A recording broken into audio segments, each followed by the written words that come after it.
আমরা দুর্নীতিগ্রস্তকে নির্বাচিত করব, আমরা সন্ত্রাসীকে নির্বাচিত করব, আমরা চাঁদাবাজকে নির্বাচিত করব, তাহলে আমরা কেমন করে প্রত্যাশা করব দেশে সুশাসন আসবে? ভালো মানুষের শাসন যদি প্রতিষ্ঠা হয়, আমার মনে হয় দুর্নীতি দমন কমিশনের মতো এরকম কমিশনের দরকারই হবে না। নির্বাচন নিয়ে আমরা আমাদের স্ট্যান্ড খুব স্পষ্ট।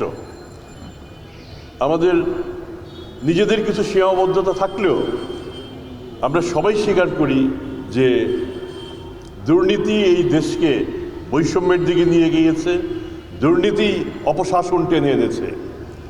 আমরা যদি সুশাসন চাই, সবার আগে এইখানেই আমাদের হাত দিতে হবে। শাসন কারা করেন? শাসক কারা? যারা গণপ্রতিনিধি, যারা নির্বাচিত হন, যারা সরকার গঠন করেন, যারা এমপি, যারা মন্ত্রী, এবং একালের কথা বলতে হবে যারা উপদেষ্টা, তারাই তো। এবং প্রশাসন, আমরা যদি নির্বাচনে সঠিক লোককে নির্বাচন করি। টানা তৃতীয়বার অর্জন করেছে দেশের সেরা সুপার ব্র্যান্ড স্বীকৃতি বসুন্ধরা টিস্যু। আমরা দুর্নীতিগ্রস্তকে নির্বাচিত করব, আমরা সন্ত্রাসীকে নির্বাচিত করব, আমরা চাঁদাবাজকে নির্বাচিত করব, তাহলে আমরা কেমন করে প্রত্যাশা করব দেশে সুশাসন আসবে?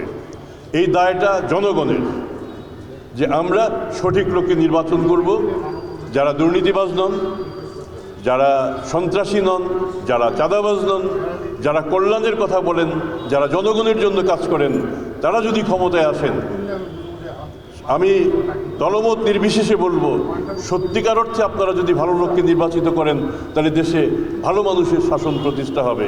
আর ভালো মানুষের শাসন যদি প্রতিষ্ঠা হয়, আমার মনে হয় দুর্নীতি দমন কমিশনের মতো এরকম কমিশনের দরকারই হবে না। তার প্রধান হুইসেল ব্লোয়ার হচ্ছেন আপনারা। আপনারা যদি চেষ্টা করে যান, আমি অত্যন্ত দৃঢ়ভাবে বিশ্বাস করি আমাদের আগামী নির্বাচনে দুর্নীতিবাজরা সামনে আসতে পারবেন না।